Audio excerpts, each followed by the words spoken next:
Ça monte. Ah, ça descend. Ah non, pour moi ça Sûr. monte. Ah non, ça monte.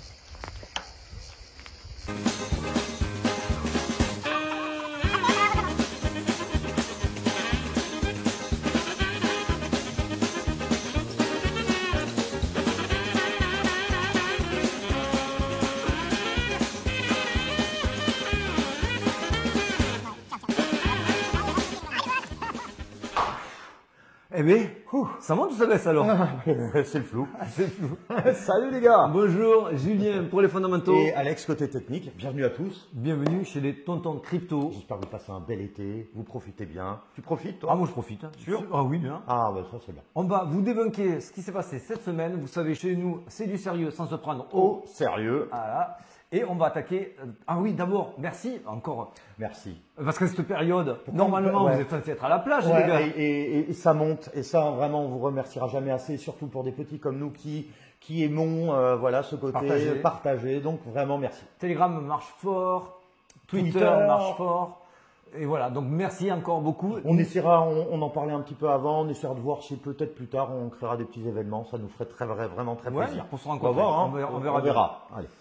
N'hésitez pas d'ailleurs à vous abonner, vous raterez rien et nous ça nous aide encore et toujours à être mieux référencés, donc tout le monde est gagnant. On parle de quoi aujourd'hui? Alors on parle de quoi? Tu parles tout doucement Bien. Alors un petit flow artistique, on l'a vu, ça monte, ça descend, ça monte, ça descend. Bon, des FUD un peu dans tous les sens, hein. La SEC, bon il y a eu du Binance, vous avez vu avant, bref, beaucoup de choses. Mais du positif aussi avec un ETF Europe, ChatGPT. Alors, il boit la tasse ou pas? Il boit la tasse, mais peut-être que ça nous ouvre des opportunités, on en parle. Tout à fait. Et on finit par le côté technique du Bitcoin. Voilà. Allez, c'est parti. En route. What's happened? Aïe aïe aïe. Alors bon, là, ça m'a bien fait rire. Donc le Bitcoin dévisse de 300 sur une rumeur, comme d'hab. Et la fébrilité des altcoins, ils dévisent de plus quasiment 10. Quasiment tous, à part Rune, Torchain, etc. Mais sinon, on voit qu'il y a eu des belles... Alors, moi perso, c'est pour ça aussi sur Telegram, je vous ai dit, on va faire une pause sur les altcoins. Il faut que les weak-end, donc les mains fragiles un petit peu, se fassent dégommer parce qu'apparemment il y avait beaucoup trop de leviers. Donc c'est ce qu'on a vu, le Bitcoin dévisse, mais vraiment chouïa, hein. On a poussé mamie d'une marche. Et là, c'est panique, il y a eu du moins 10% sur certaines cryptos. Donc c'est effectivement, j'allais le dire, presque dommage et presque inévitable. C'est triste parce que je sais qu'aussi, voilà, vous le regardez vos altcoins et vous vous dites, bon, c'est quand que ça sera décorrélé à un moment de ce putain de Bitcoin, ce Bitcoin. Il faudra surtout, effectivement, qu'il y ait moins de leviers sur les altcoins, qui se consolident davantage sur le Bitcoin pour qu'on parte sur des bases saines. Donc, ce genre de manipulation, vous en aurez régulièrement. Il ne faut pas, surtout, démarrer trop tôt. Exactement. Comme certains disent, c'est pas bon d'avoir raison trop tôt, même si cette phrase, pour moi, elle ne veut rien dire, mais je trouve que c'était sympa. Le fameux time to market, arrivé au bon moment. Exactement. Et alors, du coup, c'est FUD. Donc, on a eu notamment H-Crypto qui est vachement suivi, qui a expliqué que la SEC pouvait reporter en mars. Oui, voilà. C'est quasiment la fin de toutes les deadlines de la SEC qui arriveraient en mars. Donc, ça serait vraiment la date ultime. Alors, pour ceux qui ne savent pas de quoi on parle, en fait, la cryptosphère aujourd'hui attend avec impatience que des ETF Bitcoin spot soient validés par la SEC. Alors, ça reste encore du charabia pour certains. Ça veut surtout dire que ça amènera quelque chose d'hyper positif pour comme signal d'achat pour le Bitcoin. Ça voudra dire que les institutionnels peuvent directement acheter en tant que comme une action, s'exposer au Bitcoin en spot, tout en étant protégés par des grandes institutions. Donc c'est un petit peu ça qu'on attend et c'est un petit peu ça qui a été un petit peu mis en berne par H-Crypto et d'autres en relayant une rumeur, puisque la SEC aujourd'hui n'a absolument pas confirmé ce report d'approbation. Pour l'instant, tout est encore dans les clous et on a vu du coup le dévissage qui en a suivi. Voilà, forcément, dès qu'on parle de ça, tout de suite, ça remue toute la cryptosphère. Donc voilà, donc d'ailleurs on y arrive à ces fameuses deadlines. Et d'ailleurs on voit que Ark Invest, ça fait quasi 60 jours il attend la réponse en fait tout simplement. Donc il y a un moment où il va falloir la donner et ça arriverait en septembre. Ça arriverait en septembre. Et donc pour les autres, malheureusement c'est en mars. Là, mais vraiment la dernière des deadlines. Mais Grayscale. Voilà, Grayscale, est-ce qu'il serait lancé tout seul, l'ETF de Grayscale? Alors là, réexplication encore à nouveau. Il y a Grayscale qui a attaqué la SEC par rapport à l'adoption, lui aussi, de son ETF Bitcoin Spot. Ouais. Il y aurait une injonction de réponse, donc c'est-à-dire on obligerait à avoir une réponse de la SEC dans les jours qui suivent. Et en fait, Grayscale demande à ce qu'il y ait une réponse ferme sur sa position, mais que ce soit groupé aussi. Que ça soit groupé, hein, une lettre est partie en disant il va falloir que tu nous donnes la réponse, Coco, en septembre. Et le but aussi, ça serait que tous les autres ETF soient acceptés en même temps pour pas qu'il y ait de concurrence déloyale. Donc moi perso, je ne crois pas personnellement à ce qu'il y ait des retards à 4 mois sur les adoptions. Personnellement, ouais, moi je pense que ça sera peut-être septembre, hein, ça c'est mon avis. Et par contre, je pense qu'ils ont bien raison, notamment avec un ancien de la SEC qui dit non, ça ne sera pas accepté. Là déjà, il faut penser le contraire. Il faut penser le contraire. Ils ont bien raison de dire cela pour vraiment nous mettre cette date le plus loin possible en disant c'est pour longtemps, donc il n'y a pas urgence à acheter ou à accumuler nos jetons. Et pour moi, c'est là le piège. Je ne vois pas pourquoi un ancien de la SEC viendrait comme ça, comme une fleur, nous annoncer que très certainement les ETF spot seraient refusés. Normalement, ils ont des droits de réserve, même s'ils ne travaillent plus à la SEC. Donc, s'il est autorisé à parler, j'essaye de capter son intérêt. Vous voyez, il faut toujours avoir un petit esprit contrarien. Là, ça me gratte derrière l'oreille. Je me dis. C'est vrai, et surtout qu'en plus, il y a à peu près 65% des grosses institutions qui sont sûres que tous les ETF vont passer. Ce qui est plutôt aussi encourageant. Voilà. Donc voilà, ça permet de. Je n'y crois pas, surtout qu'en plus, la SEC est sous pression. L'Europe a pris le lead. Ouais. Ça y est. Ah ben, Jacobi. Ah oui, ils n'ont pas attendu. Ah ben ça c'est bien. Pour une fois qu'on est premier à lancer notre sport. Il date de 2021. Oui. Il datait de 2021, mais vu les conditions défavorables avec Terra Luna, le timing est quand même bien. Il est très très bien trouvé. Une petite mauvaise nouvelle, mais bonne. Pas vraiment en fait. Bon. C'est une mauvaise nouvelle pour les banques, hein, comme vous le savez. L'organe financier Fitch déclenche l'alarme sur les banques américaines. On vous le dit souvent, les banques US et surtout les régionales elles sont pendues. Tout le monde fait fi de cela. Tout le monde se dit c'est super, c'est génial. Le SP500 monte, donc les valeurs américaines montent. Donc on est dans une euphorie, mais fausse euphorie. Et ils viennent de tirer la sonnette d'alarme en disant qu'il y aurait beaucoup de banques qui seraient quand même en très grosse difficulté. Quasi défaut de paiement. Même JP Morgan. Donc, ça nous amène à quoi? Ça nous amène à nos amis de la Fed qui vont devoir un peu statuer. Est-ce qu'on augmente les taux? Donc, on parle des taux d'intérêt, etc. Ou on emprunter banque centrale. Alors, pourquoi on vous parle des taux d'intérêt là? Parce qu'en fait, si l'économie des banques, si les banques sont en difficulté, il faut savoir que plus on augmente les taux et plus les banques galèrent. Voilà. Donc, s'ils veulent sauver les banques, la Fed sera obligée de faire une pause. Calm down. Alors, ils appellent ça. On se l'appelle à l'américaine. Calm down. Donc, voilà, nous, le pivot, on y croit. On vous l'avait dit déjà le mois dernier. Le consensus est plutôt bon. 88%, c'est quand même pas mal, une grande majorité. Et quasiment ça sur tous les mois qui suivent. Ouais. Notez qu'en juin, la Fed avait annoncé 2 à 3 hausses. On en a eu une le mois dernier. Et je pense, comme on vous l'avait dit, on s'était mouillé. S'il n'y en aura pas d'autres. Ouais, il n'y en aura pas d'autres parce que je pense qu'il y en a une de trop en 2022, fin 2022. Exactement. Par contre, quand c'est pricé aussi fort, ça n'aura pas d'impact sur le prix. Il faut vraiment que ce soit pricé à 50% pour qu'il y ait un impact sur le prix. Juste pour vous dire que cela est quand même intéressant, ça veut dire qu'il y a de l'argent qui pourrait venir se réfugier chez notre ami Bitcoin. Et ça, en soi, c'est une bonne nouvelle. Alors, ChatGPT. ChatGPT, je lui pose des questions, je lui demande alors le prix du Bitcoin dans 2 jours. J'ai pété la caisse, surtout. 700 000 balles. 700 000 balles, juste ChatGPT par jour. On ne parle pas de Dali, on ne parle pas de Midjourney que vous devez connaître, les créatifs, etc. Bref, c'est un puits sans fin. Exactement. Donc ça coûte 700 000 dollars par jour de pertes. Microsoft avait quand même racheté 10 milliards, donc c'était plutôt pas mal. Mais les licences se vendent de moins en moins parce que la concurrence s'acharne. Et c'est surtout aussi que ça coûte très cher à louer et à sous-louer des GPU.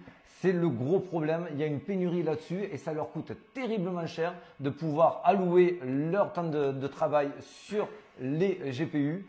Et ça nous amène à quoi? À des coins qui pourraient peut-être révolutionner certaines choses. Ce qui ne veut pas dire qu'on... Parce que fait AKT et Tao de Bit&Sor? C'est exactement des allocations partagées une mise en commun des ressources pour justement pour pallier à ce manque de GPU et à ce manque de ressources en calcul. Donc, on vous le redit, gardez un œil sur voilà, AKT gardez un œil, et mais sur en Tao. tout cas, ce qui montre aussi que, bon, tout le monde avait dit l'intelligence artificielle, ChatGPT, c'est l'explosion. Ça coûte quand même de l'argent et ils voulaient directement rentrer en bourse, mais pour cela, il va falloir trouver des gros investisseurs parce qu'à 700 000 balles jour, Ça fait froid dans le dos. ça fait fort. Allez, on attaque l'analyse du Bitcoin, c'est maintenant.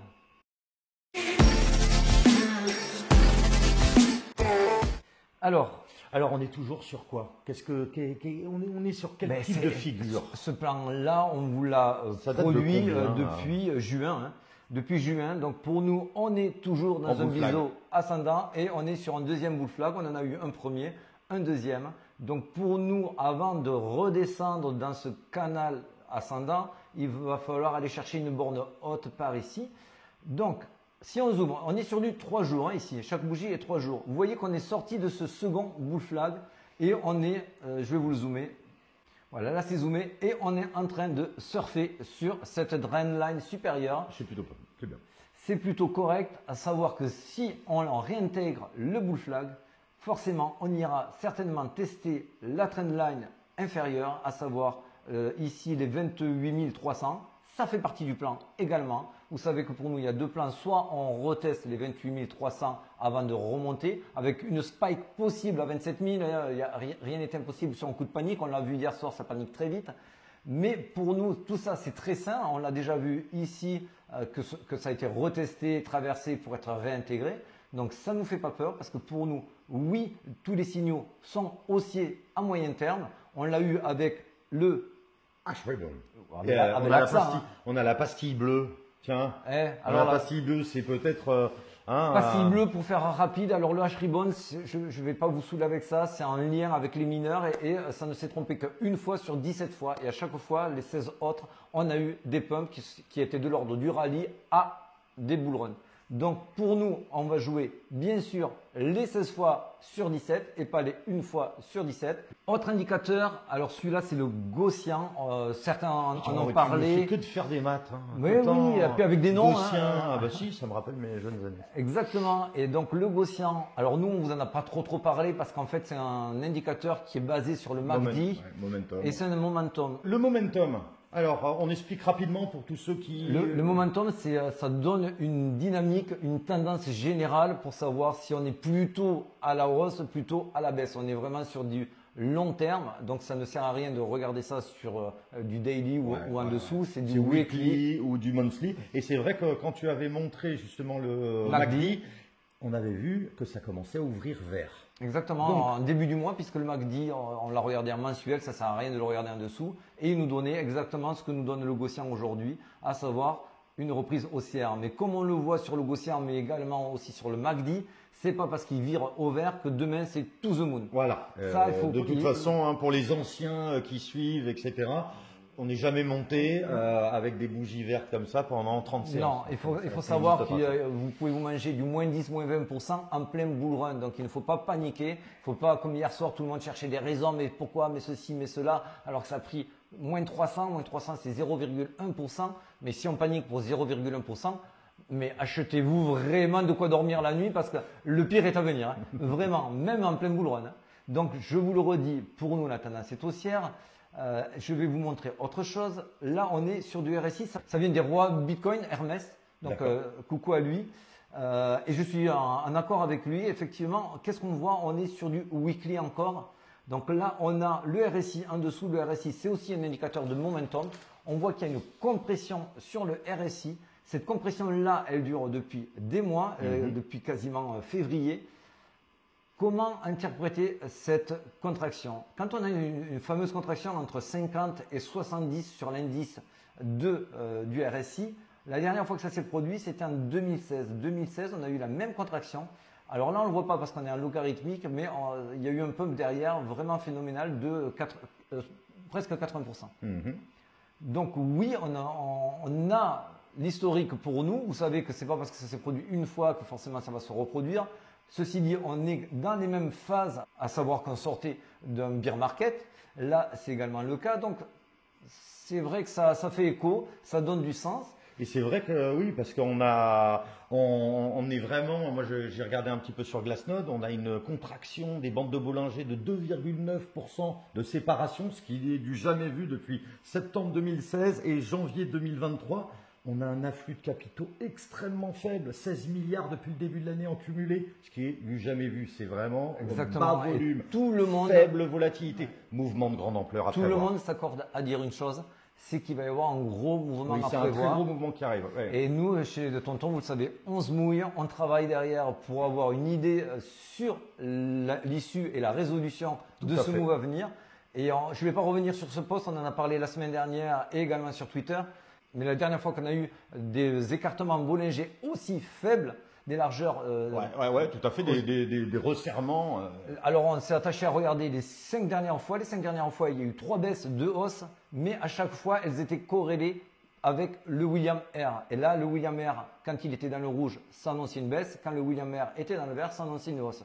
Aujourd'hui, le William R, il est dans le vert. Donc, pour nous, là aussi, ça vient se cumuler au gaussien, à savoir le MACD, le RSI et encore ici. Donc pour nous aujourd'hui, tout est aligné pour une hausse. Bien sûr, tant mieux, heureusement que beaucoup doutent, parce que si tout le monde était sûr, de toute façon, on ne peut pas faire gagner. Malheureusement, c'est de l'offre et de la demande. Il faut qu'il y ait des deux côtés pour que ça soit équilibré. Donc nous, on essaye de vous embarquer dans le bon wagon. On essaye Bien sûr, si on s'est invalidé, on vous le dira directement. Mais pour invalider, il va falloir que tu nous dises. Alors bien sûr, comme tu dis, on va s'attacher à regarder les niveaux d'invalidation. On n'est pas permaboule non plus, juste qu'aujourd'hui, quand on a des données, et elles sont nombreuses, qui se recoupent et qui ne sont pas corrélées, c'est super important. Parce que si on regarde le MACD et le gaussien, elles sont corrélées. Donc on ne peut pas dire, il y a le gaussien et le MACD, donc les deux… Parce que c'est la même chose. C'est la même chose. Pas la même chose, c'est une définition différente. Exactement. Donc ici, ce qu'on ne voudrait pas voir du tout, c'est des M qui se dessinent comme ceci. Des hauts de plus en plus bas. Voilà, cette trendline, il faut la tenir. Il ne faut pas les construire en dessous. Et surtout, à tenir les 25 000. Pour moi, aller en dessous des 25 000, ça serait un report de tendance. On aurait la fête qui serait reportée à plus tard, ce qui pour l'instant n'est absolument pas le cas.